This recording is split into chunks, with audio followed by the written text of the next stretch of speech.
Dobrý deň, vítame vás pri ďalšej epizóde podcastu Praktik MD. Moje meno je Dominika. Ja som Katka a dnes sa budeme rozprávať s dermatologičkou a influencerkou doktorkou Petrou Milko. Bude to veľmi praktický podcast, budeme sa rozprávať o mnohých infekčných aj neinfekčných dermatologických ochoreniach. Tak si užite túto epizódu. Ahoj Peťa, vítame ťa u nás v štúdiu. Ahojte, ďakujem za pozvanie. Sme veľmi radi, že si prišla a som zvedavá sama na túto epizódu, pretože dermatológia je niečo, čo ako všeobecní lekári máme pomaly každý deň v ambulancii a častokrát v tom mega tápeme, že Katka? To áno, a ja sa priznám, že je to veľmi moja neobľúbená téma, lebo to je tak široký pojem, že niekedy sa v tom neviem vyznať. Takže ďakujeme, že si prišla, že nám niečo ozrejmíš, nejaké diagnózy. A budeme sa baviť aj o infekčných, aj o neinfekčných rôznych ochoreniach, takže myslím, že toho prejdeme celkom dosť. Teším sa, čo na mňa vybalíte. Mohli by sme začať s pásovým oparom, ako taká pomerne častá diagnóza v ambulancii všeobecného lekára. A tiež ja ako vlastne všeobecný lekár vydávam rôzne postupy aj zo strán kolegov všeobecných, ale aj zo strán dermatológov. A tu by som sa ťa chcela spýtať, že ako je to s antivirotickou liečbou, alebo teda môžeme začať tou antivirotickou liečbou, že kedy ju dať, komu by sme ju mali dať a aké antivirotikum vybrať? Hej, tak ono samozrejme záleží, že aký pacient, či je imunokompetentný, imunosuprimovaný, ako starý, polymorbidity a tak ďalej, ale tak keď vezmeme takého nejakého priemerného pacienta, treba z 50-tníka, 60-tníka, tak najdôležitejšie je zahájiť antivirotickú terapiu fakt, že prvé 2-3 dní. Vtedy to má zmysel. Pokiaľ on už má naozaj vytvorený celý ten kožný výsyp, tak tá antivirotická liečba, pokiaľ tam nie je nejaká výrazná symptomatika aj celková, nemá veľmi zmysel. Takže my chceme zastaviť replikáciu vírusu. To je prečo sa zahajuje tá antivirotická liečba do tých 48, niekde sa uvádza 72 hodín, kedy má zmysel. Prvá, druhá línia je valaciklovír, famciklovír. Tieto dve sú aj v guidelinoch. Tretia, klasický aciklovír. Povedala by som, že si povedala ty teda, že vidíš rozdiely aj medzi praktikmi, aj medzi dermatológmi. Na Slovensku vieme, že to je proste tak, že to, čo som zvyknutý dávať, tak väčšinou budem dávať až do aleluja, aj keď treba ten valaciklovír a famciklovír majú lepšiu biologickú dostupnosť, ale stretávam sa s tým, že naozaj stále veľa lekárov píše aciklovír, čo je OK, to v poriadku, hej, ono to zaliečí, ale tie prvé dve línie majú lepšiu efektivitu aj čo sa týka postherpetickej neuralgie. Takže preto sa preferujú a ja preferujem tieto dva preparáty. Takže tak. Katka, ty ako? Ja sa často stretávam s Brivudinom. Inak to je na Slovensku, ja som dlho pracovala v Čechách a tam tento Brivudin nie je. A keď som prišla sem, tak ho kolegovia písali, tak som bola taká prekvapená, že čo to je, hej, že aké antivirotikum. A áno, niektorí kolegovia ho píšu, ale tam je to ešte viac obmedzené, že tam naozaj do 2 dní to musíš podať. A nesmie sa to vôbec o imunokompromitovaných, takže, ale inak hej, je to celkom obľúbené antivirotikum tiež. No, lebo jedenkrát denne, tak je to celké výhodné. Áno, má to svoje výhody.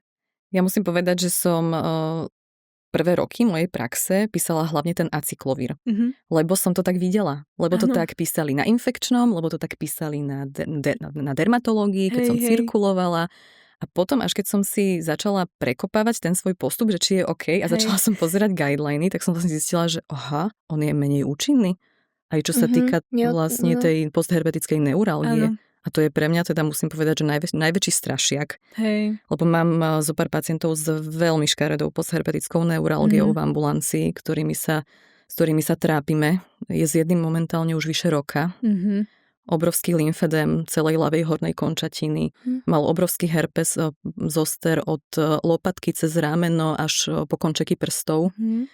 A tam úplne si nepamätám presne, ktorým antibiotikom bol v úvode liečený, ale tam naozaj tá postherpetická neuralgia bola veľmi intenzívna. spolupracovali sme s neurologom, neskôr s algeziologom a stále sa nemá dobre. On tu stále tú ruku, on ju má menej pohyblivú, ona vyzerá jak paretická. Ja som mu dokonca... Nie, to už taký už na 80-ku myslím, že mu ťaha. A ja som tomu pánovi, ja som ho raz prehnala dokonca cez neurologický urgent, lebo som si hovorila, že není možné, lebo opakovane ho videli, aj dermatológovia, aj neurologovia, aj už neviem kde. A nikomu neprišlo, že on tú ruku nevie ani pohnúť, že či by nemohol byť náhodou za tým aj cievna príhoda a nebola. Ale prehnala som ho aj cez ten neurologický urgent, aby sa aj toto vylúčilo. Že takto skončil po pásovom opare. Hej. Ono, čím vyšší vek, tým je horší, alebo teda to väčšie riziko tej neuralgie asi. Hej, no, tak bunková imunita proste klesá a to je tá primárna, ktorá proti tomu vírusu bojuje a potom u niekoho to proste naozaj má veľký problém aj po tom preliečení. Takže čo je možno ešte dôležité povedať, je nepodceniť analgetickú liečbu. Popri tej antivirotickej. Hej, že keď vidím, že to je že mladší človek, tak možno stačia iba klasické nejaké analgetika, ale keď už je starší človek a sťažuje sa už na bolesť popri tej infekcii, tak neváhať dať aj nejaký tramadol. Dokonca v amerických guidelinoch sú tricyklické antidepresíva, amitriptylín alebo pregabalín, gabapenta. Takže neváhať a predpísať to. Viem, že praktici majú obmedzenú preskripciu, aj my máme obmedzenú preskripciu, ale tak aspoň na priamu úhradu sa to vždycky dá uhrať, alebo sa poradiť rovno s neurologom, alebo rovno ja niekedy posielam na neurologiu.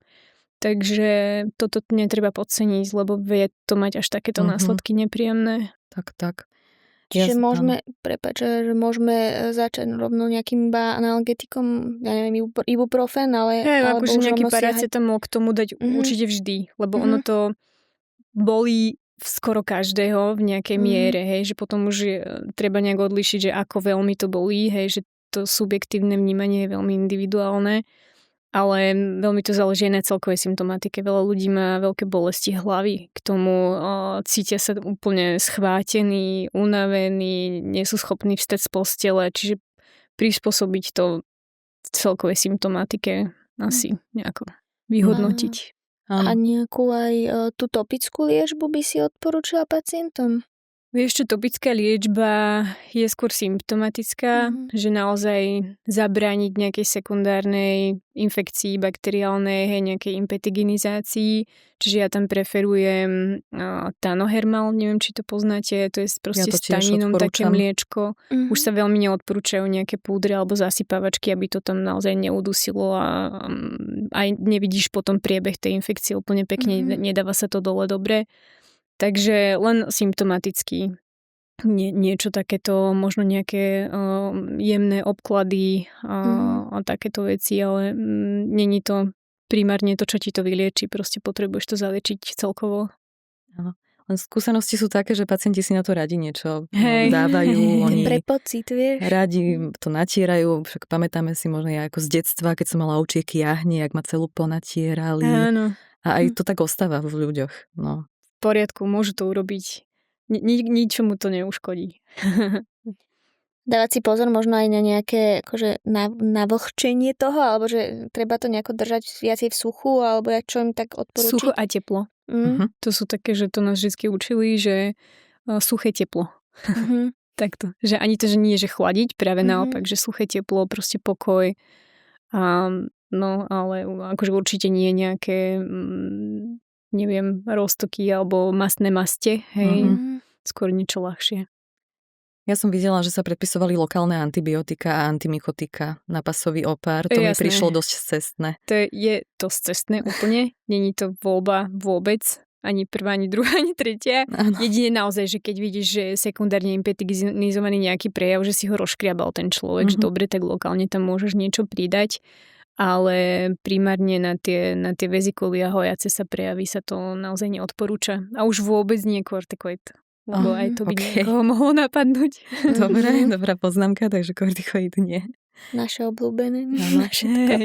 Ja by som sa ešte chcela vrátiť k tej bolesti, že ja som spočiatku ich posiala k neurologom na zaliečenie proste pregabalínom alebo gabapentínom, ale posledný možno rok, 2 už si zaliečujem sama na plnú úhradu. Není to také hrozné. keď im to dám na plnú úhradu, zaplatiť. A s tým, že vždy sa ich pýtam aj intenzitu bolesti. A toto som aj teraz bola na jeseň v Lisabone na kongrese všeobecných lekárov na Vonke, kde som bola na prednáške o pásovom opare a Portugalci tam prezentovali takých výskum, že sledovali výskyt postherpetických neuralgií v závislosti od použitého analgetika. A zistili, že málo ktorí lekári udávajú intenzitu tej bolesti ako analogovú škálu, že od 0 do 10, že sa to nedalo porovnať. Že oni sa snažili niečo porovnať, ale z tých nálezov to nešlo, že akú mali tí pacienti bolesť. A ja už teda z toho Lisabonu, ja všetkým pacientom, čo majú nejakú bolesť, či už sú to kríže, či už sú to bolesti hlavy, bolesti brucha, ale aj pásové opary, tak vždy sa pýtam od 0 do 10, aká intenzita. Každý to má inak. Hej. Niekto povie, že taká strašná bolesť. A keď sa spýtam, koľko je to od 0 do 10, tak povie, že tak 4. A pozerám, že aha, dobre. A potom je to aj zaujímavé to sledovať v čase. Že keď sa potom človek pýta o týždeň, že ako, tak... Ale rozhodneš sa inak, keď je to 4 a 8? No, viac menej ide o to sledovanie, že potom viem, že... Či to ustupuje, že vieš si to nejak lepšie zaramcovať, ako keď naozaj niekto povie, že vieš, niekto rád, bohužiaľ, emotívnejšie alebo verbálne to preženie a potom, keď sa ho naozaj spýtaš na konkrétnu škálu, tak si to tak prehodnotí a povie, že však asi možno to nie je až také extrémne, tak ti dá to číslo, čo si vieš možno lepšie predstaviť, čo je fajn tip. Odkedy to používam na ambulancii, od 0 do 10, analogová škála, proste pýtam sa, 0, žiadna bolesť, 10, najväčšia, ako si viete predstaviť, tak som sama prekvapená, ako častokrát oni prídu s tým, že aká je to krutá bolesť a ako potom dajú nízku tú, že proste je to zaujímavé. A keď mi povedia, že od 0 do 10 a tá bolesť je že 20, tak to potom viem, že fakt to boli. Že aj to sa mi stáva. A ešte sa chcem spýtať, ešte mám jednu otázočku k tomuto oparu. Často sa nás pýtajú, že či sú infekční. A či môžu ísť do práce. Či majú byť na penke. No, to je naša téma. Sú infekční, je to infekčné ochorenie. A tá infekčnosť sa udáva už 2 dni predtým, než sa objaví prvá kožná eflorescencia, tedy najvyššia. A pretrváva až dokým sa vlastne všetko nepretvorí do krusty. Bo najviac infekčná je vezikula naplnená tým čirým obsahom. A to je naozaj najviac infekčná vec, tak sa aj zoster dá preniesť. Takže tá týždňová PNK je legitímna. Týždňová, hej? Väčšinou do týždňa sa fakt tie krusty spravia. Ale jasné, že to je individuálne, ale u bežnej populácie, ak je taký nejaký priemerný priebeh toho zosteru, tak do týždňa už máš proste tie krusty vytvorené, že už sa to začína dohojovať. Áno, tu som si spomenula na jednu pacientku, ktorá ma kontaktovala asi 2 roky dozadu, že je na Pohode, na festivale a že bola u zdravotníka tam v stane zdravotníckom a že tam bol zdravotník, ktorý jej povedal, že má pásový opar a že či ona môže ostať na tej Pohode, alebo má ísť domov z festivalu. Kamoš mi v stane. Áno. A ja som jej teda odporúčila, bohužiaľ, že asi by mala ísť domov. Že neodporúčam pokračovať a teda počúvala a išla ešte v ten deň domov. Tak dobrá, lebo ja som tiež zažila veľa pacientov, najmä tých mladších, ktorých to naozaj veľmi neboli. Vieš, tak oni majú pocit, že tak čo, mám tu nejakú výražku a pracujem ďalej, proste workoholici klasický, ale hej, je to infekčné. Takže ešte možno taká poznámka, že dávam aj do správy ja explicitne, lebo ľudia zabudajú, aby sa vyvarovali tehotných žien, novorodeniatok a starých ľudí alebo imunokompromitovaných. Čiže je to dôležité, aby sa proste táto skupina ľudí nenakazila. Super. Veľmi možno tak veľmi skrátke ešte, my sme aj teda na ambulancii aj herpes zoster ophthalmicus, takže takéto stavy už asi poslať špecialistovi. Vždy. Na oftalmu alebo na neurológiu tu už potrebuje intravenóznu terapiu. Často teda vždy, podľa mňa, vždycky tí ľudia išli ležať. OK. Dobre, tu by som možno preklenula na to, že ako vlastne vzniká ten zoster teda. A začína to teda varičelou, najmä teda v detstve, ale môžeme sa s tým stretnúť aj my na ambulancii všeobecného lekára u dospelých. A že kedy by si to ako liečila už u tých dospelých antivirotikami? Pozerala som guideliny, trošku sa to líši napríklad v Amerike, u nás a aj zo skúseností. A bolo tam, že liečiť v podstate skoro vždy, lebo tá klinická manifestácia vie byť naozaj závažná u tých dospelákov, že tie deti je to také, že nejak to proste prežijú, hej, sú obodkovaní, ale nemajú nejaké komplikácie, ale tie komplikácie v dospelosti už môžu byť závažné, takže tam sa odporúča acyklovír preliečiť varičelu u dospelých. Ja som to teda zažila, priznám sa, iba raz. A ani to nebol Čech, ani Slovák, bol to Int, docela nedávno inak, ktorý prišiel a mal nádhernú klinickú manifestnú proste varicelu chickenpox. A každý ten prejav fakt v inom štádiu. A on bol ale celkom v pohode, len teda to bolo klinicky len na koži. Nemal ani únavu, ani teplotu, ani bolesti hlavy, nič. Anamnéza bola taká, že on bol kuchár v reštaurácii a jeho kolega to mal. A tak ja som mu povedala, že ma pravdepodobne oči kiahne, že to tak vyzerá. A chcela som mu dať aj celkovú liečbu, aj nejakú lokálnu, nech si to poťapka. A on ma presvedčal o tom, že on už ale ovčie kiahne mal. Že to proste není možné, že jeho mama mu povedala, že on už ovčie kiahne mal. Tak ja som sa tak akože zamyslela, dobre, už mi v hlave išla nejaká diferenciálna diagnóza iná, že čo by to mohlo byť, vrátanie sexuálne prenosných ochorení a tak ďalej, čo nikdy neviete, to treba tiež vždycky zvažovať. Ale bola som striktná, naozaj som stála na tej diagnóze a aj som mu vtedy dala acyklovír a za 2 dní mi volal, že mama si to pomýlila s bratom, že ja som ešte nemal. takže tak, akože malo by sa to zaliečiť, aby nevznikli komplikácie typu pneumónia, encefalitída, lebo tam tie komplikácie sú popisované určite častejšie. Takže ja som to tak aj urobila. Neviem, aké sú vaše skúsenosti, keď ste hovorili, že sa s tým ste sa stretli alebo môžete stretnúť, ale áno. Asi tiež by som možno, keby to bolo nejak častejšie, tak podľa tej celkovej symptomatiky, že ak sa ten človek cíti, možno by som si ho pozvala na skoršiu kontrolu, alebo by sme si dali vedieť mailom, či nemá nejaké ďalšie príznaky, silné bolesti hlavy, alebo kašel, alebo čo k tomu, hej. Takže no, len potom je otázka, že tiež je veľmi dôležité zahájiť tú liečbu veľmi skoro. Takže či proste radšej nedať to antivirotikum na začiatku a mať to ošetrené. Ja musím povedať, že u mňa asi tá frekvencia na ambulancii, že ja robím teda už vyše 6 rokov a možno som videla 3-4 dospelých a keď sa mi to stalo prvé razy, tak ja som bola z toho taká, že čo mám robiť, tak som ich poslala na infektológiu a vždy dostali antivirotika. Vždy. Takže vždy to bol ten acyklovír a bol ten priebeh aj s horúčkami, aj teda nebolo to a celý vysypaný, celý od hlavy po pety. On bol úplne komplet, že fakt. Tuto môžeme zdôrazniť možnosť očkovania. Čo je veľmi, akože ak ste to neprekonali v detstve, tak apelujem. Áno, a tuto, keď to už spomínaš, Katka, ja sa v rámci prevencia, keď mi prichádzajú, alebo keď robím vstupky mladým pacientom, a hlavne pacientkám, ja sa ich pýtam na varicelu. Pýtam sa ich, či ju prekonali. Hľadám v dokumentácii pediatrickej cielene. Keď nenájdem, robíme protilátky. Ak sú negatívne, očkujeme dospelých, lebo ženy prekoncepčne treba. Áno. Nechcela by som byť v koži tej ženy, ktorá neprekonala varicelu, otehotnie a teraz kontakt. Hej. To je problém. Veľmi veľký problém. Takže... A očkujú sa vlastne už malé deti aj dneska. Myslím, od 12 mesiacov je tá vakcína dostupná. Od 12 mesiacov veku. Takže... Čiže žiadne párty kiahňové, ale očkovanie. Hej, to som počula. hej, tak to teda nie, no. Jednoznačne očkujme a patrajme, dajú tých a inak aj na zoster sa potom dá očkovať ako prevencia tej reaktivácie vírusu.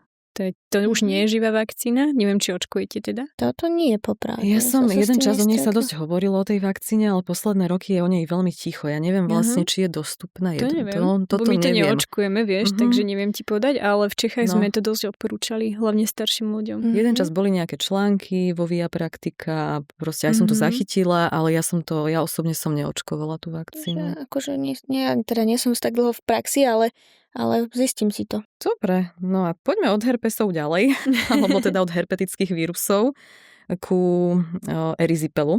To je tiež veľmi častá diagnóza, s ktorou nám chodia pacienti. A tu by som sa chcela spýtať, lebo zase antibiotická liečba, veľmi veľké rozdiely medzi rôznymi ambulanciami, ako zaliečujú. Čo je správne? Vieš, prvá voľba je stále penicilín.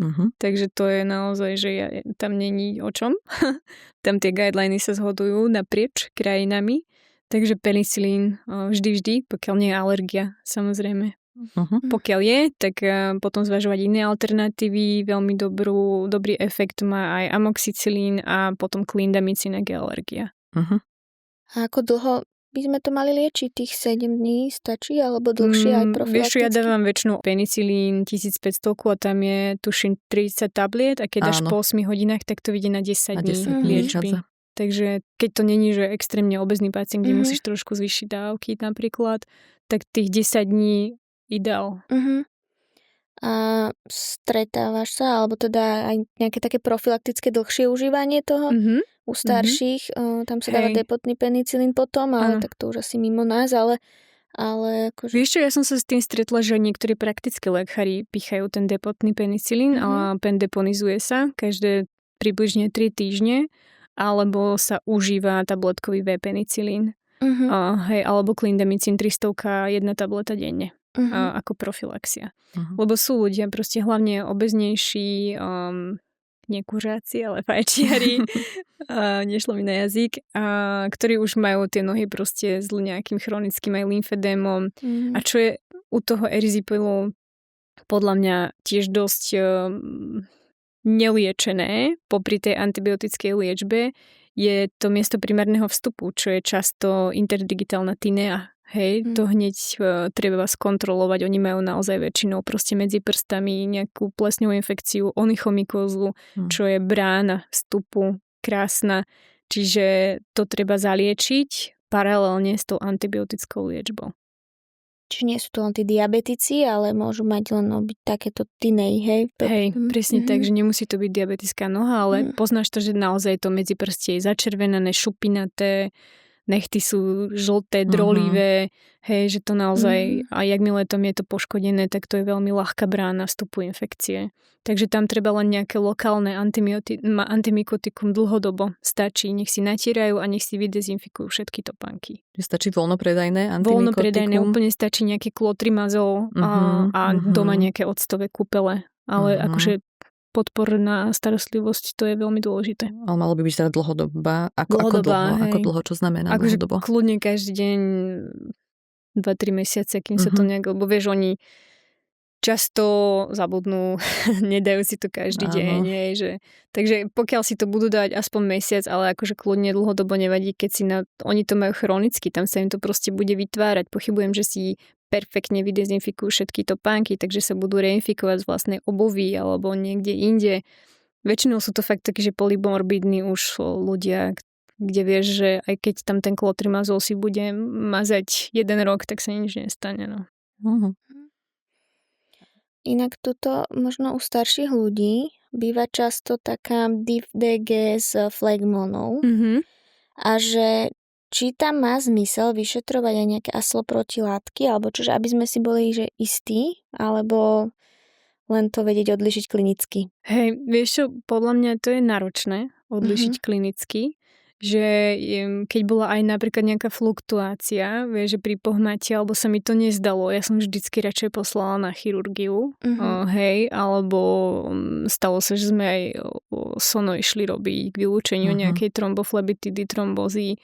Čiže keď máš fakt, že nie si istá, ja si myslím, že nie je chyba proste poslať k chirurgovi, hej, nech to zhodnotí a nech prehodnotí aj liečbu alebo nejaký iný postup. Myslím si, že to je určite lepšie, ako si potom vyčítať, že si to neurobila. Ja som to tak robila. Ja mám túto otázku, že lebo veľmi často ten eryzipel ide s horúčkami. Fakt, že vysokými horúčkami. Oni mávajú aj 38, dokonca do 40 horúčku. A niekedy aj CRP býva proste vyššie. Že oni málo kedy majú normálne CRPčko, ty s eryzipelom. A to už keď vidím, že vyzerá to plus minus jak eryzipel, ale nemá horúčky, nemá cerpe, nemá celkové príznaky, tak vtedy to skorej nepredpokladám, alebo myslím na inú príčinu. A môže to byť takto, že to, čo hovorí, má to zmysel? Dáva to zmysel, môže to byť iba nejaká celulitída trebárs, alebo niečo menej závažné, hej. Takže určite to dáva zmysel, lebo presne ako hovoríš, oni niekedy to prodromálne štádium majú, že majú 2 dni už zimnice, hej, že sú febrility, až potom sa niečo začne niekde červenať a sa to rozvinie a niekedy to vôbec nemusí mať nejakú symptomatiku celkovú a môže to byť kľudne niečo iné. Hej? Aj po poštípaní hmyzom bývajú brutálne reakcie, ktoré môžu mimikovať eryzipel alebo nejaké takéto veci, čiže vždycky si ten pohľad spraviť taký komplexný na toho pacienta, že čo by to asi mohlo byť, ak to vyzerá, prehmatať, bolestivosť a tak ďalej. Všetko, či to je preteplené, ten priebeh. Jasné. Vedela by si nám odporúčiť nejakú lokálnu liečbu alebo ošetrovanie teda? Určite by som odporúčala nejaké, tie antymykotika, jak sme hovorili, ale konkrétne už na tú erysipelovú výražku, hej, ten prejav, ten zápal, klasicky buď ichtiol so zinkom a oplachy nejakým antiseptickým sprchovým gelom, antibakteriálnym sprchovým gelom, Citeal, alebo a teraz mi vypadol na je jeden taký antiseptický, všetko voľne predajné, ale ten Citeal mám veľmi rada, že ten je taký fakt fajn. Potom rivanolové obklady sú dobré a potom ešte je taký chladivý gel, lebo oni majú tú nohu úplne horí, takže je to aj pre nich príjemné a ten sa volá Bože, mi to vypadlo teraz, ale môžeme to napísať do popisu, keď si na to spomeniem. Mám to napísané. Nie Prosan, ale niečo také, je to taký chladivý gelik, veľmi príjemný a jemne stiahuje zápal. Čiže viac menej môžeme odporúčiť v lekárni, nech sa pýtajú nejaký chladivý gel. Hej, len určite nie nejaký mentolový, vieš. Aha, čiže mentolový nie. Dobre. Okay. Ja neviem si spomenúť. Nie Prontosan, to je oplachový obklad na vreby. Ale napíšeme do popisu. Ja si spomeniem. Dobre, a ja mám túto otázku. Moja spádová dermatológia, oddelenie je na Mickiewiczowej, kožná klinika. A oni veľmi často, keď majú pacientov s takými hlavne ťažšími eryzipelmi, že tam u nich skončia a potom vlastne ich prepúšťajú alebo ich ošetrujú v UPS-ke, tak dávajú im obklady z čierneho čaju. A ja neviem, či to majú na základe nejakej štúdie, alebo kde na to vlastne, aký má efekt ten čierny čaj. Hej, čierny čaj je v dermatológii celkom populárny, ale musím sa priznať, že teda na eryzipel by ma to nenapadlo dať, ale to je zase zvyklosť nejakého pracoviska, ich skúsenosť a empíria. Ale hej, tie triesloviny, tanín, ktorý obsahuje čierny čaj, veľmi dobre funguje na rôzne dermatózy, hlavne na tvári. Pri rozácei to ukludňuje začervenanie, zápal, nepríjemný pocit, pri seborii, pri periorálnej dermatitide. Dokonca je to perfektná vec u novorodeneckého akné. Čiže ja akože obklady z čierneho čaju veľmi rada odporúčam, alebo aj na klasické akné, ale akože na eryzipel akože kľudne. Nejak tak prakticky vieš povedať, že ako teda, či pacient si kúpi bežný čierny čaj v obchodnom nejakom reťazci, uvarí si ho, vychladne a obkladá? A ako dlho? Alebo... Presne tak. Dôležité je, aby bol nearomatizovaný, proste čistý čierny čaj, bez vôni, arom, bez ničoho. Vyluhovať, kľudne koncentrovanejší, čiže môžu byť aj 2 sáčky v nejakom dvojdecovej šálke, nechať vychladnúť a potom klasické gárzové štvorce namočiť, vyžmykať a dať na postihnuté miesto na 10-15 minút. Super. Super tip. To je veľmi, veľmi praktické, hej. Hej, a vieš, každý má doma čierny čaj. Áno. Takže viete to použiť vlastne na čokoľvek, určite to akože neuškodí. Keď je nejaká takáto dermatóza, buď na tvári, alebo kľudne aj na nejaké zápalové ložisko. Čiže to boli tie bakteriálne. Ja som sa popravde stretla ináč, keď už sa teda bavíme o bakteriálnych infekciách, aj s takým suspektným impetigom, A popravde, ja som si dovolila urobiť aj stier z ložiska a vyšiel tam proste zlatý stafilokok. Tak som pacientku potom preliečila antibiotikami, ale že prípadne, že aká je tam taká prvolíniová liečba pri takýchto suspekciách, že pri impetigu? Veľmi záleží na rozsahu. Že keď po celom tele. Po celom tele to je jasná indikácia na antibiotika. Tam nemôžeš čakať, lebo tam proste hrozia tiež komplikácie. Môže to prejsť na glomerulonefritídu. Takže mali sme jednu takú pacientku, ktorá prišla s tým, že ani nemala nejaký veľký kožný klinický nález, ale mala pocit, že je seknutá v krížoch. A mala glomerulonefritídu nejakú a posielali sme ju na nefrológiu vtedy, takže sa to preliečovalo a bolo to pôvodcom vlastne z toho impetiga streptokok, tak to sa jej to nejako proste tam pomixovalo, potom ho mala aj v krku a neviem kde všade. Takže pokiaľ je to fakt, že máš takýto generalizovaný výsev, vieš, že to je nejaké impetigo alebo nejaká takáto potvrdená ešte aj z mikrobiológie infekcia, tak tam určite preliečiť celkovo. Inak pokiaľ je to fakt len nejaký malý kožný výsev, pár nejakých tých medových krúst, hej, ako sa hovorí, tak ja liečím aj lokálne. Takže záleží od toho klinického rozsahu. A tiež symptomatiky, či už má subfebrility a tak ďalej. Tam asi tiež penicilín najprv. Hej, kľudne úplne podobne ako u toho eryzipelu. Tu by som tiež možno iba povedala, že tiež mali sme v ambulancii pacientku, ktorú iný lekár liečil ako suspektný herpes zoster, ale to nesedelo, lebo ona to nemala len unilaterálne, ona to mala tak viacej, prechádzalo jej to aj cez tú stredovú čiaru a že ja som to potom skorej uzavrela ako impetigo a nakoniec preliečila antibiotikami a to bolo to, čo zabralo. Antibiotika nie. Čiže že tu by som upozornila, že pozor, ak to prechádza cez tú stredovú čiaru, hej, presne, tak to nebude zoster. Áno, presne tak. A vždycky, keď už tápeš, tak vieš urobiť nejakú diagnostiku, ktorá ťa nasmeruje, vieš, že nejaký stier napríklad, alebo poradiť sa.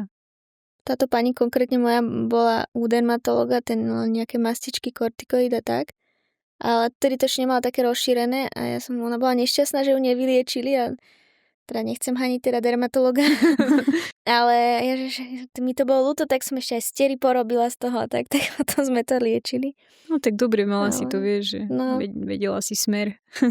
Aspoň niečo skúsiť, no. No dobre, častú diagnózu máme aj pityriazis versicolor. Hlavne teda, keď vyzliekame pacienta, všimneme si náhodou aj často. Aká je taká správna liečba, alebo čo tomu pacientovi tak odporúči, čo si môže kúpiť sám? Tiež to záleží od rozsahu a od imunokompetentnosti by som aj nazvala, od veku a od toho, či to má prvýkrát alebo opakovane. Pokiaľ to má, že prvýkrát, respektíve oni si to dlho pestujú, veľmi dlho. Že majú to aj niekoľko rokov s tým, že ono to má svoje fázy, preto sa to volá versicolor, lebo to mení farby proste v priebehu roku podľa toho, či je človek opálený alebo nie. Ale je to plesňové ochorenie. Je to malasézia, versicolor, ktorá tam je a prítomná na tej koži premnožená a určite je fajn to nejakým spôsobom zaliečiť. Pokiaľ to je v nejakej forme, že ten človek to má, potom mu to zase zmizne, v lete sa to väčšinou objaví, je to výraznejšie kvôli tomu, že sa viac potíme, tak liečím to lokálne. V podstate je len veľmi dôležitá dĺžka tej liečby a nejaké podporné opatrenia k tomu. Liečím to bežne dostupným voľne predajným klotrimazolom. Dôležité naozaj 2-krát denne, 2 týždne aplikácia a následne ešte 2 týždne. Väčšinou po 2 týždňoch to vymizne, ale len opticky, ale ona tam ešte trošku je, takže ja ešte doliečujem tie ďalšie 2 týždne trebárs obdeň. Alebo ešte aspoň potiahne ďalší týždeň, keď vymiznú prejavy. A plus bavlnené oblečenie bledej farby, alebo pokiaľ nosí, lebo väčšinou aj to majú športovci, pokiaľ nosia umelé tkaniny, tak hneď po športovej aktivite sa osprchovať alebo prezliecť do niečoho suchého, lebo vlhko a teplo podporuje rast a proste potom sa mu to bude opakovať neustále, keď nebude myslieť aj na tieto také jednoduché hygienické opatrenia. Tiež to funkčné prádlo prať na viac stupňov s nejakou dezinfekciou do prádla. Ono je to infekčné, ale tá infekčnosť je veľmi malá. Čiže väčšinou sa fakt nenakazí človek, ktorý je úplne že imunokompetentný a žijú v jednej domácnosti. Že naozaj tá infekčnosť, nikdy som nevidela, že by sa nakazili dvaja od seba. Je veľmi nízka. A pokiaľ by sa to, že naozaj, že bolo to na veľké ploche tela, lebo zažila som už aj takých, že naozaj väčšinou muži trošku obeznejší, ktorí sa veľmi potia, že to mali na celom trupe, na celých horných končatinách, tak tam už lokálna liečba je aj veľmi nepraktická u nich, hej, že tie plochy, proste ten krémik je malý. A ešte niekedy odporúčam, keď sú veľmi tí muži, hovorím o mužoch, ale samozrejme aj u žien to platí, ale toto, čo idem povedať, hlavne u mužov, keď sú chlpatí, tak jak to majú vlastne tú pityriazu pod tými chlpami všade, alebo aj seboreu, tak úplne najjednoduchšie je použiť Nizoral šampón a našamponovať sa klasicky ako vlasy a nechať to tam aspoň 3 minúty pôsobiť a potom to opláchnuť a tiež aspoň 2-3 týždne minimálne, aby to malo efekt, lebo tam je zase ketokonazol, ktorý na to veľmi dobre pôsobí. Takže niekedy aj takýto typ je jednoduchý a funkčný. Super. Ja by som tuto apelovala na kolegov všeobecných lekárov, že všímať si to, lebo tí pacienti, oni sa na to neposťažujú. Pri každej auskultácii treba proste pozrieť ten trúp a keď tam vidím tú pityriazu, však ono je to také na prvý pohľad dosť často viditeľné, tak ja sa ich potom aj pýtam tých pacientov, že ako dlho máte toto na trupe alebo na chrbte, alebo a oni nevedia. Oni, že a čo tam mám? Hej, lebo ono to moc nesvrbí, že je to také nenápadné. Že nevedia o tom. Hej, a čo ich netrápi, tak s tým nedojdu. Nejako veľmi. Jasné, no hlavne staršíček, čo sa bude kúkať na chrbát, vieš. Hej. Dobre, ako super. Čiže vieme ten praktický postup, ako pacienta zaliečiť. Možno z tých mykotických ešte, teda časté sú aj onychomykózy. Tam sú teda tiež rôzne geliky, laky a tak. Ja by som sa možno opýtala takú vec, lebo teda som sa s tým stretla, ale veľa to riešia aj podológovia. Takže či to aj toto odporúčaš, alebo takú nejakú medicínsku pedikúru? Hej, ja veľmi rada. Pokiaľ je to fakt, že nejaká onychomykoza incipientná na 1, na 2 nechtoch maximálne, tak je aj v Bratislave jedno veľmi dobré také centrum podologické, kde sú ľudia, čo aj prednášajú túto tému, že vzdelávajú sa v tom, majú tam dokonca aj nejaké antimykotické preparáty, čiže vedia to úplne v pohode ošefovať aj tam a keď už si nevedia rady, tak posielajú ku mne. Hej, že keď už je to naozaj, že na viacerých nechtoch, tak vtedy už lokálna terapia ti veľmi stačiť nebude. Ale aj keď to je na viacerých nechtoch, ale často je tam naozaj veľmi výrazne zhrubnutá tá nechtová platnička, tak tá medicínska pedikúra vie byť fakt veľmi nápomocná v liečbe, lebo my potrebujeme ju zbrusovať a aj keď lokálne aplikujeme antimykotika, aby sa to dostalo tam, kde sa to má, lebo všetko, čo je tam navyše, proste nám sťažuje prienik toho liečiva. Takže určite ja som úplne za, že v spolupráci s nejakými podológmi šikovnými. Nie úplne, že teraz všetká časť nejaká vietnamská pedikúra, hej, to nie, ale proste medicínska pedikúra, kde všetko majú sterilné, proste, kde všetko je košer, tak ako má byť. Lebo práve z tých druhých nejakých nie úplne košer zariadení si často tú onychomykozu ľudia prinášajú. Ja sa priznám, že ja som poslala už asi 2-3 pacientov takto na podológiu. Viem o tom, že oni si dokonca vedia urobiť aj vzorky a pošlu do laboratória, že keď majú neistotu. Takže ako mám dobrú skúsenosť z toho. Ja si myslím, že v pohode. Tiež čas od času príde pacient, ktorý chce navštíviť toho podológa a pýta sa ma na to, že či teda nemá ísť, tak tiež im odporúčam, že určite ísť. Alebo teda u nás v meste máme tiež medicínsku pedikúru, kde teda tiež robia proste sterilné nástroje, všetko, čiže veľmi pomáhajú aj so zarastajúcimi nechtami. Presne, majú aj tie strojčeky, dávajú a pekne sa o tie nohy starajú, mastičky, všetko, roztoky, takže myslím si, že veľmi fajn. A to, že veľa vecí si pacienti vedia kúpiť voľnopredajne, ale práve ide o to, že keď to neošetria, ako nám teraz ty hovoríš, že nedostane sa tam nie je to paušálne všetci, ale akože je dôležitá aj tá starostlivosť o tie nohy a o tie nechty. Lebo to častokrát vidím, že vy už ste tretia kožná, hej, že furt mi dávali iba nejaké laky, neviem čo, ja hovorím, prvá otázka, vy dezinfikovali ste si topánky? Že čo? To mi nikto nepovedal. Hej? Že a spory v obuvi prežívajú 1 rok. Čiže on sa môže liečiť, ale sa znovu reinfikuje vlastnou botou, hej, že alebo chodí bosý do sauny, bosý na bazén. Tak takéto základné veci, niekedy len taká fakt, že minútová edukácia, alebo aj keď si nezapamätá napísať to, ja mám taký predefinovaný text, to im tam vždycky napíšem, nech si to ma naštudujú a proste decid. Lebo niekedy to padá na takej malej veci, ktorá vie spraviť veľký efekt. Je to akože podľa mňa časté celkom. Je veľmi, veľmi často, ja vidím, že aké majú tí pacienti zanedbané nechty, keď hlavne v lete, keď chodia v šlapkách. Ty to tak bije do očí. Áno, vtedy, že čo si to tam pestujú. No a tuto ja by som asi už pomaličky, že by sme končili takú tú infekčnú časť.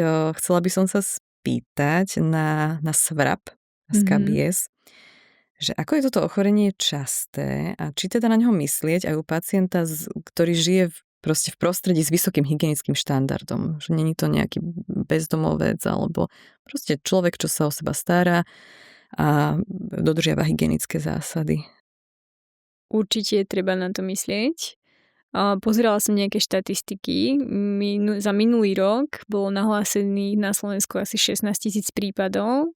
A myslím si, že nebolo nahlásených ešte všetky tie prípady. Že len tie, ktoré sa naozaj reálne nahlásili. Myslím si, že ich je o niekoľko tisíc viac. A tá incidencia stále stúpa. Hovorí sa v Európe o epidémii SVRABu. A vôbec to už nie je ochorenie, ktoré sa týka len nejakých nižších sociálnych vrstiev. Práve, že to naozaj môžeme chytiť hoci kde aj my. A často MHD, kde sú látkové sedačky, vlaky, hostely, pravidelne mi chodia ľudia proste z hotelov, čo cestujú rôzne po svete. Mala som dokonca už aj z luxusných hotelov aj v Európe. A to si nemyslím, že napríklad bolo z posteľného prádla, lebo to sa väčšinou mení, ale gauč a podušky, ktoré tam boli. Hej, takže je to celkom časté ochorenie u všetkých, naprieč všetkými vrstvami. Vidíme to a vždycky treba na to myslieť. Keď je nejaká fakt, že novovzniknutá vyrážka s anamnézou nejakého prespávania mimo domova, tak určite treba na to myslieť. Tam tá liečba teda je na tretie jednorázové permetrinom. Presne tak, že je to docela jednoduché, len tam je tiež dôležité, aby sa preliečila celá rodina. Každý člen v tej domácnosti konkrétnej. Raz som mala taký prípad, že tiež chodili od jedného dermatológa k druhému a liečil sa stále iba jeden z nich a nakazovala ich babka. Hej? Ale liečil seba vnuk. Takže tam som písala toľko permetrinov, že tam bol tiež kameň úrazu, hej, že sa nepreliečila celá tá rodina a tiež spali na chate niekde a proste tak všetci sa nakazili. Takže preliečiť celú rodinu a urobiť veľmi prísne hygienické opatrenia. Tam naozaj sa musí všetko, čo je prateľné, vyprať aspoň na 60 stupňov, čo nie je prateľné, nechať vonku, buď na slnku, alebo dať do vreca a niekde do pivnice na celý týždeň, nedotýkať sa to, lebo keď tá zákožka nemá sa do čoho zakusnúť, tak ona uhynie. Čiže ona potrebuje toho človeka, aby prežívala ďalej, takže na týždeň proste všetko zavrieť, čo sa nedá oprať, ostatné vyprať. Najlepšie odísť bytu na týždeň a preliečiť sa. Niekedy aj viackrát, nie? Že... Niekedy sa stane, že aj viackrát. Ja väčšinou mám takú schému, že preliečujem 2-krát. Že prvý týždeň sa natrú, urobia všetky hygienické opatrenia a za týždeň si to natrú znovu. Nám raz pacientka napísala mail, že asi mám svrab, že mohli by ste mi napísať liečbu, lebo potrebujem cestovať o 2 týždne do zahraničia. Tak teda necestujte radšej, hlavne nie do hotelov. A nakoniec potom bola riešená dermatologom, takže preliečená, než cestovala.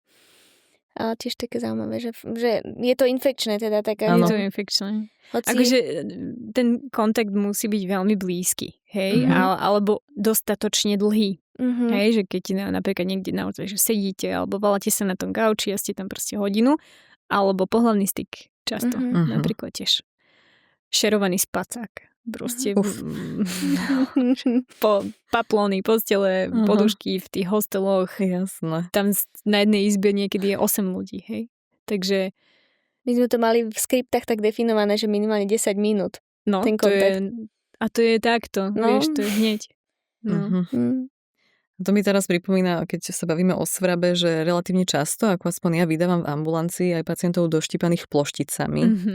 A oni, keď prídu, že tu mám také svrbivé výražky, dajte mi nejaké antibiotika. To je úplný základ. Že toto ma svrbí, sa mi to vyhadzalo, niečo ma doštípalo, chcem antibiotika. A ja teraz na to tak pozerám a ono to tak vyzerá tak typicky, tá ploštica, také červené, to je také vystúpené, veľmi svrbivé. A ja hovorím, že ale viete čo toto? Neboli ste niekde na nejakej chate, niekde na prespávaní, lebo vyzerá, za mňa mohla by to byť ploštica, alebo nemáte nejaký nový nábytok, že ste z nejakého antikváriatu doniesli. Áno. No a mala som jednu pacientku, ktorej keď som povedala, že mne sa to zdá ako ploštica, ona úplne sa zrútila. Hej. Povedala, ťažko to berú. No, veľmi zle. Hej. Potom išla na kožné vyšetrenie, tam jej doktorka povedala, že to nemá ploštice, nejak ju liečila, nefungovalo to. Potom išla znova, tak potom doktorka, že tak asi by to mohli byť ploštice a potom si dali, zavolali si deratizera, alebo neviem, čo to je. Áno, deratizer.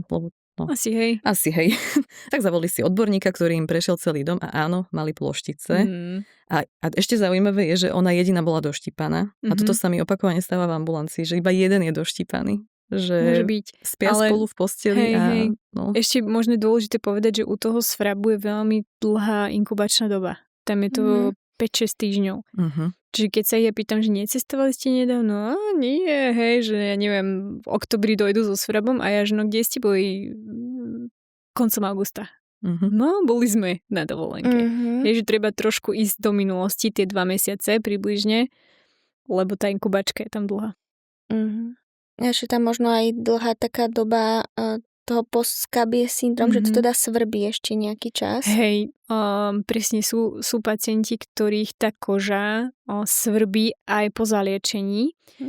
Preto ja vždy po tom, čo si vlastne dajú permetrín na noc, na druhý deň ráno sa osprchujú, tak ja im píšem magistralitu aj s slabopotentným kortikoidom, alebo im dávam emollients, nech sa aspoň mesiac fakt poctivo natierajú, lebo tá koža po tom permetríne je vysušená a je vydraždená aj z tej zákožky, hej, z toho, že sa svrbeli a proste pretrváva to svrbenie kľudne aj ďalší mesiac. Takže je to v podstate k tomu ešte normálne. A stačí ten emolienc, alebo môžeme aj ako nejaký kortikoidný krém? Vieš čo, ja dávam ambidermanu alebo niečo také, aby som to ešte trošku znížila tú koncentráciu. Akože je to taký nejaký môj úzus, ale podľa mňa úplne stačí, keď si kúpia nejaký emolienc alebo dáš nejaký exicipial alebo kyselinu mliečnú, čokoľvek, len aby to premastili. Čiže hlavne to premastiť. Hej, lebo fakt je tá koža presušená potom. Taká vydraždená. No dobre. Ideme na neinfekčné ešte. Poďme, prejdeme aj neinfekčné nejaké ochorenia. Máme na teba otázky. A za mňa taká jedna vec, ktorú som veľa riešila, ako keď som začínala pracovať ako všeobecný lekár a chodili pacienti s otlakmi na nohách a s kurými okami. Teda callus clavus a ja som fakt vtedy nevedela, že ktorým smerom ich smerovať. Tak ktorý z nich patrí ku dermatologovi alebo obaja, alebo tak, a ktorého poslať k chirurgovi, alebo ako s týmto? Vieš čo, tu by som povedala, že najprv na podológiu. Predtým, než pôjdu do nejakého zdravotníckeho zariadenia. Lebo často oni si fakt vedia s tým poradiť. Vedia to vylupnúť, majú tam rôzne nástroje, brúsky a neviem čo všetko, že veľmi pekne si s týmto vedia poradiť bez toho, aby mi ich odoslali. Fakt, že mám s nimi veľmi dobré skúsenosti.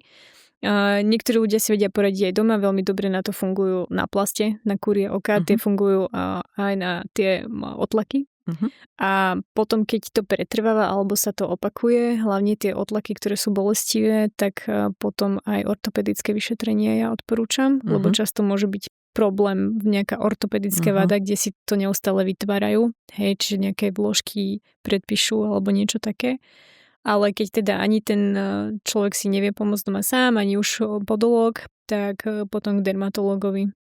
Buď sa to nejako vykrializuje, že sa tam spraví lokálne nejaký zápal tým dusíkom, nejak to tam prebehne a málo kedy som sa stretla s tým, že by sa to muselo vyslovene nejako vyrezať. Ono sa to fakt, že dá veľmi pekne ako keby vylupnúť, že fakt to tak pekne vylupne, že tam chvíľku diera a potom sa to zacelí. Takže buď kľudne na tú podológiu alebo k dermatológovi obidva tieto prípady.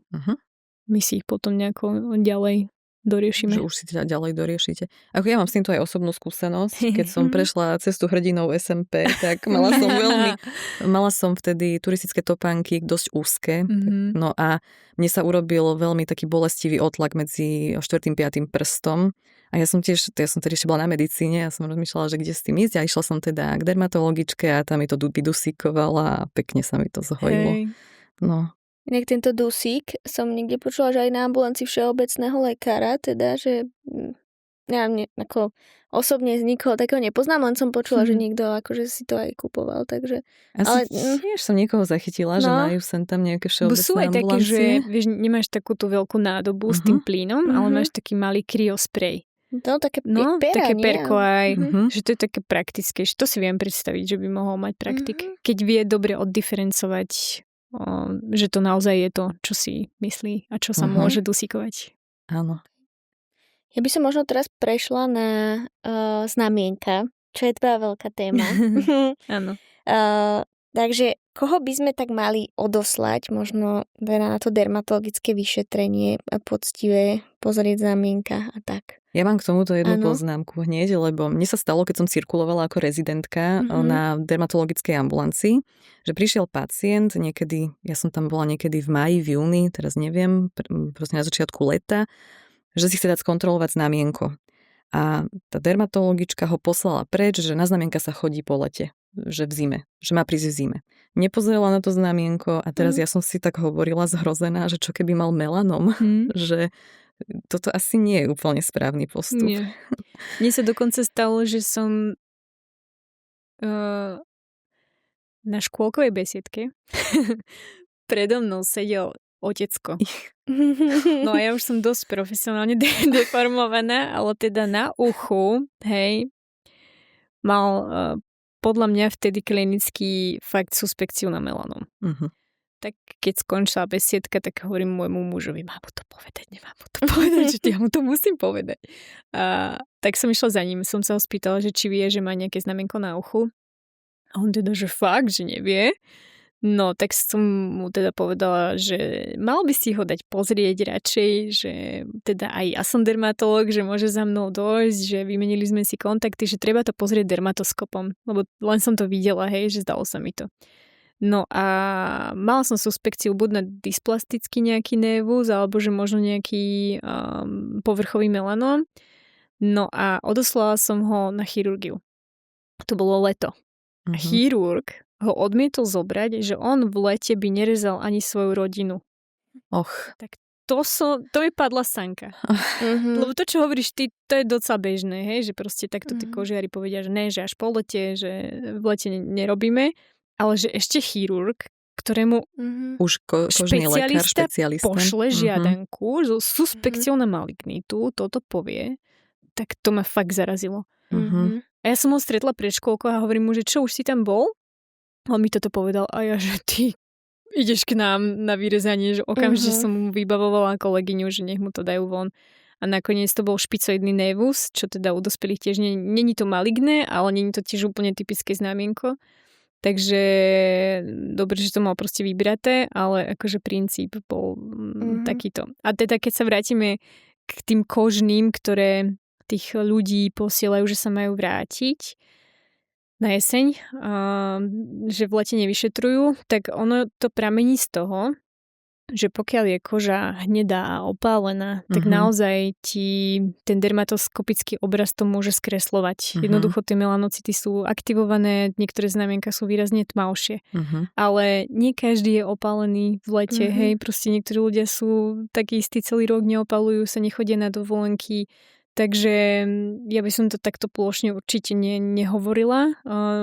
Stalo sa mi asi 2-krát za tých 9 rokov, či koľko čo robím, že mi prišli v zime 2 manželia, ktorí boli takí hnedí, že to sa nedalo. Že ja som ich fakt poslala, že prídite prosím, keď vyblednite, lebo to vyšetrenie by nemalo zmysel. Že pozrela som, či tam fakt nie je klinicky niečo veľmi suspektné a poslala som ich proste preč, že boli extrémne opálení. Takže len v tomto prípade by som ti povedala, že dobre, že prídite inokedy, ale inak to vyšetrenie sa dá robiť v podstate kedykoľvek. Hej, keby žijeme na Floride, tak by sme nerobili nič celý rok. Vieš, že ten princíp je hlúposť. Takže keď je jednoducho vyšetrenie znamienok indikované alebo je nejaká suspekcia na niečo, tak to je úplne jedno, aký je deň, aké je ročné obdobie. Ja teda neviem, či by mala byť nejaká taká preferencia, že ktorých konkrétne pacientov, alebo že či globálne všetkých, alebo no ja napríklad, keď vidím pacienta, že má veľa znamienok a tak tomu hneď poviem, že choďte si dať skontrolovať. Hej, akože myslím si, že v rámci nejakej takej prevencie by aspoň raz za život to mal absolvovať každý, čo je problém na Slovensku, že je to stále nie je hradené zdravotnou poisťovňou to preventívne vyšetrenie. Hej. Je tam iba kód, až keď nájdeš nejakú prekancerózu alebo niečo. Takže to je problém, kde veľa ľudí sa jednoducho nedostane na to kožné vyšetrenie, lebo si to nemôže dovoliť napríklad. A preto to aj veľa tých kožiarov, ktorí pracujú so zdravotnými poisťovňami, odmieta robiť, lebo to nemajú preplatené. To je ten kameň úrazu na Slovensku. Ale teda vy ako praktici by som povedala, že by ste mali odoslať naozaj ľudí, ktorí majú početné nevy a tam už by som povedala, že 50 a viac je už taký rizikový faktor. Alebo vidíte, že majú kongenitálny nevus, to je znamienko, ktoré majú od narodenia, to by malo byť monitorované celý život, každoročne, lebo je veľmi rizikové na vznik melanómu. Alebo znamienka, ktoré vznikli teda v veľmi rannom detstve, sa tiež považujú za kongenitálne nevy. Takže týchto ľudí určite. A potom, keď vám povie, že mu už v dospelom veku pribúda veľa znamienok, alebo že majú nejakú nehojacu sa výrážku, ktorá sa im už mesiac, 2, 3 nevie zahojiť, stále nejako zakrváca, urobí sa chrasta, to je tiež veľké podozrenie na malignitu. Takže asi takto primárne smerovať tých ľudí a možno len podať informáciu, že keď ich majú nejako málo, že možno raz za čas by mohli zbehnúť na nejaké celotelové kožné vyšetrenie. Ale akože fakt každého, ktorý sa vám zdá, že už tých nevov má proste viac, tak poslať. Myslíš, že by sa oplatilo mať na ambulancii dermatoskop našej? Myslím si, že úplne. Ja som úplne za a ma to nadchlo, bo minulý rok som bola v Ríme na takej dermatoonkologickej konferencii a boli tam dermatológovia a bolo to zamerané na dermatoskopiu vyslovene, na znamienka. A boli tam dermatológovia z celého sveta. A čo ma zaujalo, že tam boli aj lekári z Austrálie a ani jeden z nich nebol dermatológ. Všetci to boli praktickí lekári. Bo v Austrálii je asi fakt, že najvyššia incidencia melanomu na svete kvôli ich lokalite. A problém je aj ten, že vzdialenosti medzi mestami sú veľmi veľké. A tam praktický lekár často je niekde, že fakt, že neviem koľko 100 kilometrov od nejakého väčšieho mesta musí veľa vecí vyriešiť sám. A už aj tí praktickí lekári tam majú vzdelávanie v oblasti dermatoskopie, aby vedeli odlišiť len nejakú stareckú bradavicu, aspoň hej od nejakého závažnejšieho melanomu, bazéliomu alebo spinaliomu. A podľa mňa to fakt nie je ťažké. Vieš, že ten dermatoskop nie je nejaká veľká položka. Bude ti slúžiť dlho, nepotrebuješ nejaký špičkový dermatoskop s UV lampou alebo s polarizáciou. Proste stačí ti za pár stoviek nejaký malý handy dermatoskop a vieš si pekne odlíšiť, či už tam vidíš niečo, že podozrivé, hej, že vieš sa naučiť nejakých pár znakov, tiež niekedy tie starecké bradavice vyzerajú naozaj hrozne, že zbytočne ich posielajú napríklad praktici alebo iní špecialisti a pritom je to len starecká bradavica, to vieš nádherne odlišiť za 20 sekúnd s tým dermatoskopom. Ja som ten praktik, čo takéto bradavice, ale zase fajn, vieš, ale že keby si mala dermatoskop, tak si to vieš vlastne hneď vyhodnotiť. A ten dermatoskop ti práve vie pomôcť aj napríklad pri odlíšení toho klavu a veruky vulgaris. Čo často tiež si zamieňajú. Áno, to býva vieš, tam zamieňané. krásne vidíš hemorágie v dermatoskope. Alebo si vieš pozrieť, dneska je už veľmi populárna inflamoskopia, že si dermatoskopom vieš odlíšiť, či sa jedná o psoriazu alebo exém, či to vyzerá skôr na tineu, hej? Že máš tam určité znaky, ktoré sa vieš proste naučiť, nie je to žiadna veda a vie ti to pomôcť v tej diagnostike a následne zaliečení toho pacienta. Myslím si, že je to taký šikovný tool. Tu mi príde niečo, ako teraz, keď sa masívne začína vo všeobecnom lekárstve používať point of care ultrasonografia, že tiež základné veci sa vedieť naučiť. Není človek sonografista, ale vie robiť ten pokus ultrazvuk.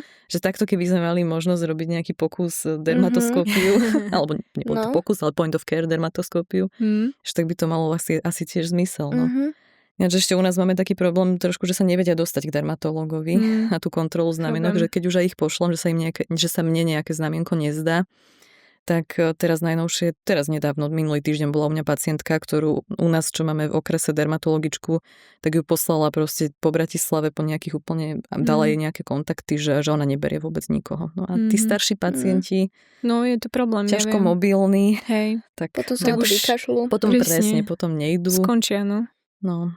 Hej, rozumiem, no, je to problém. Je, no. Čiže toto uvidíme, čo prinesie budúcnosť, možno aj takéto niečo. Hej, oni dokonca majú aj taký skvelý systém, to je inak inšpirácia pre nás, že ten praktický lekár, ak si nie je istý, tak ten dermatoskop si vieš perfektne prepojiť na svoj telefón, čiže máš čistý dermatoskopický obraz v telefóne a vieš ho okamžite poslať dermatologovi, že čo si o tom myslí. Wow. Tak to už je taká hudba budúcnosti. Ale to je tak easy. Je to fakt easy. To nie je nič ťažké ani finančne náročné. A že vieš, keby máš proste nejakého svojho dermatológa na telefóne, môžeš mať aj mňa, tak je to úplne, že vieš vyriešiť pacienta veľmi rýchlo a efektne a znižuje sa tým tá čakacia lehota na to dermatologické vyšetrenie pre toho pacienta, ktorý môže mať potenciálne maligné ochorenie. A vieš ho rovno poslať na chirurgiu, hej? Pravda, no. Toto je úplne fajn. To je super, no. Takže zvažujeme dermatoskop. Áno, uvidíme teda, čo nám prinesie tá budúcnosť. Ešte teraz by som mala otázku trošku na takú menej častú diagnózu, ale ja som sa s ňou stretla relatívne často v ambulancii, alebo často, relatívne dosť veľa krát v ambulancii a to je erytema nodosum. Že to je tiež teda typicky to vyzerá, keď je tvrdé úzly, najmä na predkoleniach. A že samú ma prekvapilo, že koľkokrát už som sa s tým stretla v rámci praxe. A často sa z toho vyklúla práve sarkoidóza nakoniec. A tu by som chcela, že ako ho rozpoznať a nejaká možno lokálna liečba, že či niečo máme na to. Ako rozpoznať erytema nodosum?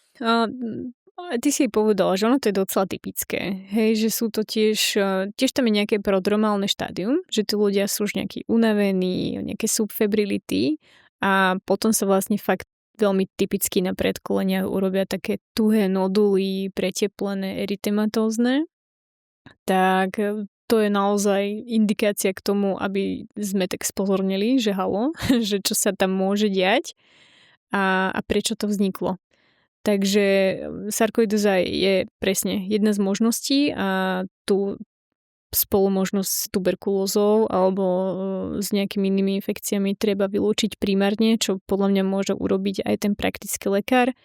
A okrem teda nejakých krvných odberov a tampon hrdlo nos na mikrobiológiu určite rentgen plúc.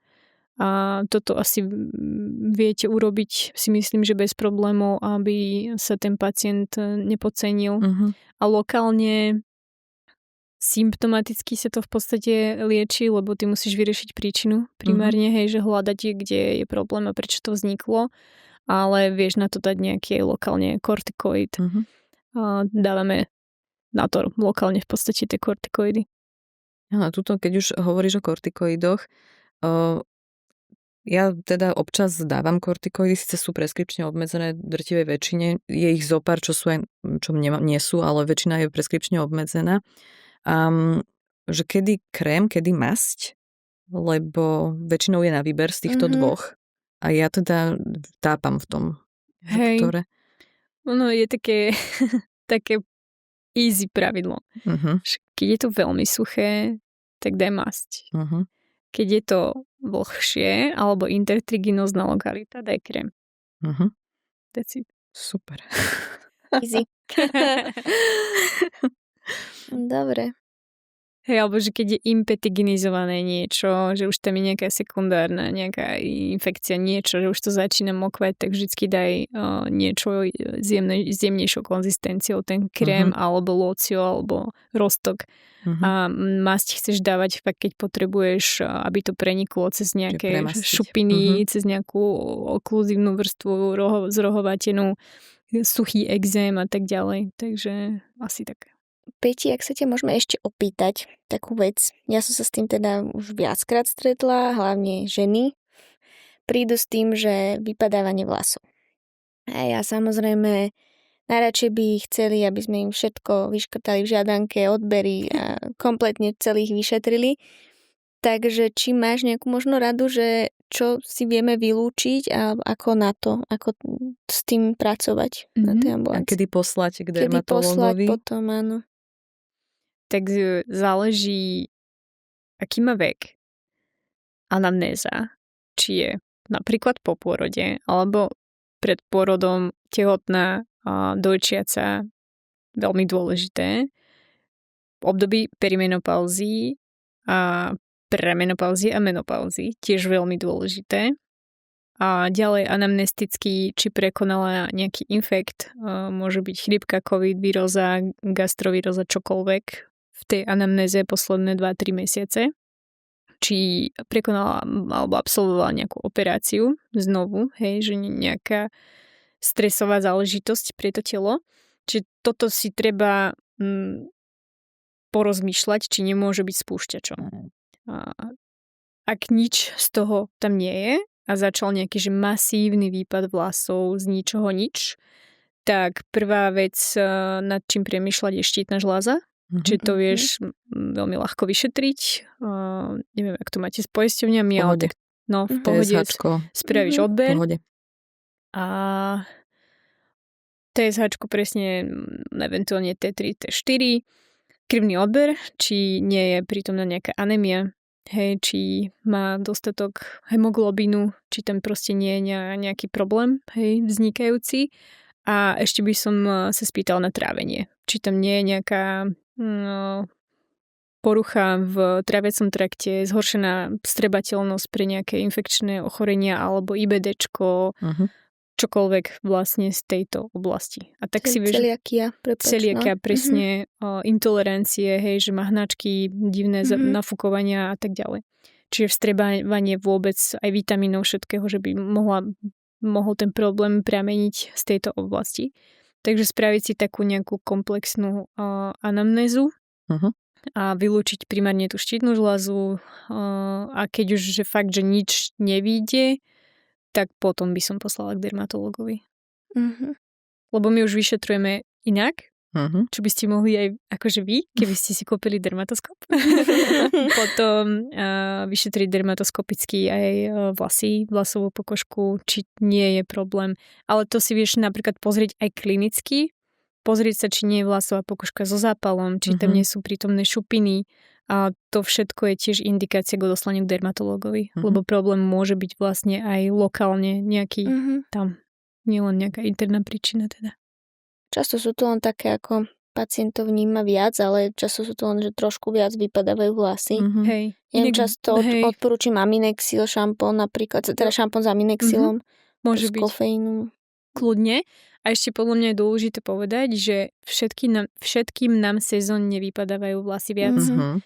Na jar aj na jeseň. Proste, jak padajú stromy, zvieratá polznú, tak nám padajú viac vlasy. A všímať si to fakt, že tú sezónnosť.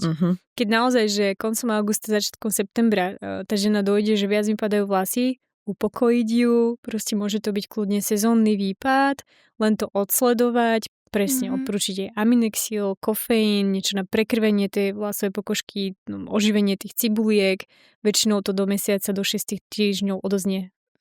Ak nie, rieši ďalej. Ale ten sezónny výpad je fakt častý u veľa ľudí. Niekto to rieši viac, niekto menej.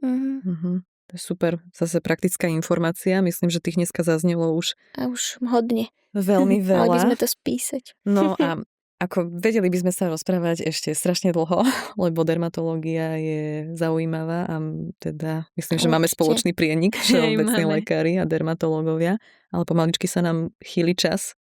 Porozmýšľame na druhou epizódou. Na druhou epizódou určite. Ak sa nájde čas, tak ti ďakujeme zatiaľ veľmi pekne. Ja ďakujem. Že si nám podala, myslím, že celkom veľmi široký obraz o našich takých častých trampotách v ambulancii. A budeme sa tešiť, ak prídeš aj na budúce teda. Ďakujem. A možno mám na teba úplne poslednú otázku, že ako by sa dala podľa teba zlepšiť spolupráca všeobecných lekárov a dermatológov? To je taká naša zákerná otázka, ktorú dávame na konci. Vieš čo, mne k tomu napadá, že mohol by si spraviť nejaký kurz alebo nejaká krátka prednáška, ktorú by viedol dermatológ pre praktikov. Vieš, niečo také, že... My by sme to ocenili. Na jedno popoludnie, že by sa vypichli nejaké témy, čo ako riešiť a porozprávali by ste sa vy, mali otázky na toho dermatológa, ten by ich zodpovedal. Myslím si, že to by bolo fajn, že by to zlepšilo tú spoluprácu. A potom sa nebať proste poslať nám kedykoľvek potrebujete alebo napísať a udržiavať dobré vzťahy. A kúpime si dermatoskop. Áno, tak to určite je. Ďakujeme ti veľmi pekne. Ja ďakujem. Práve ste dopočúvali epizódu podcastu Praktik MD s dermatologičkou Petrou Milko. Bola veľmi praktická, nadúpaná informáciami, ktoré vieme využiť úplne každý deň v našej ambulancii. A hovorili sme o infekčných ochoreniach, ako sú eryzipel, herpes zoster, rôzne mykotické infekcie. Taktiež sme sa bavili aj o neinfekčných, kde veľmi teda prakticky sme si hovorili, čo so znamienkami na ich manažment. Dúfame, že sa vám aj dnešná epizóda páčila. Budeme radi, ak ju zazdielate a vidíme sa a počujeme sa aj na budúce.